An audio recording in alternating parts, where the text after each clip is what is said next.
All right, I just want to talk a little bit about running form. So naturally we can all run. Some can run better than others.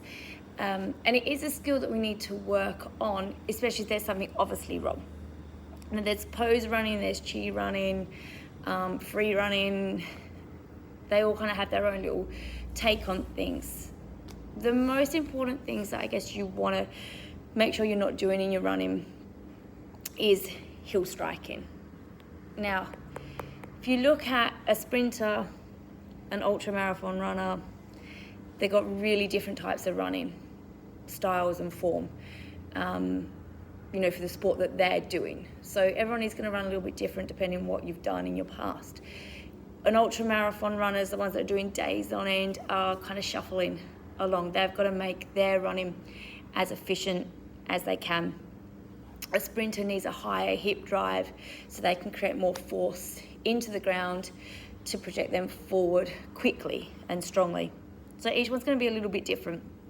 But the most obvious things to look for is that you're not heel striking with a straight leg. So some people might still heel strike, or it might be a little bit further back on their foot, but they're not doing it with a straight leg. And you can get away with that, that's fine. What you really don't want to be doing is heel striking, running, and this is how you would hit the ground. So my knee is locked out. So the force that's going to come through the ground into my knee, into my hip, is not going to be good for my joints, all right?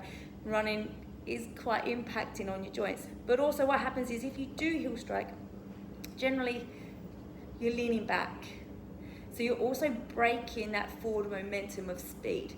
Ideally what you want to do is be able to let that leg just come back and land more on the forefoot, even a little bit further back, not on your toes because otherwise you're going to get really tight calves, but more that your foot is landing underneath your hip. Alrighty, so it's then a shorter stride, but also it's less contact time on the ground, so then less load in on those joints and more force on them joints. So you want to kind of think of it as quick feet with a smaller stride. So that's your cadence. All right, so your cadence, you want to get that around 180, ideally, if you can. But just check where you're at, and if you can start to increase that number, then you're heading in the right direction. Alrighty, so maybe when you're doing your runs, just every now and again, film yourself from your side, see where you're landing, and just try to pull that leg back a little bit if you can. It's really hard to change your running form, so don't go doing it and go, I'm going to change it for the whole run. It takes time, and you would only do it for a little bit at the start of your run while you're fresh and you're not fatigued. So just more be aware of it, don't try to change it all the time. Your other thing is also that you're not getting too much movement in your body, so that's just wasted energy. So just try to stay as straight as you can. Also that you're not sinking into your hips, so do try to stay tall. All right, get strong through that core, keep those hips pulling underneath, and that'll keep you nice and tall. Don't look at the ground. All right, if you look at the ground, that's where you're going.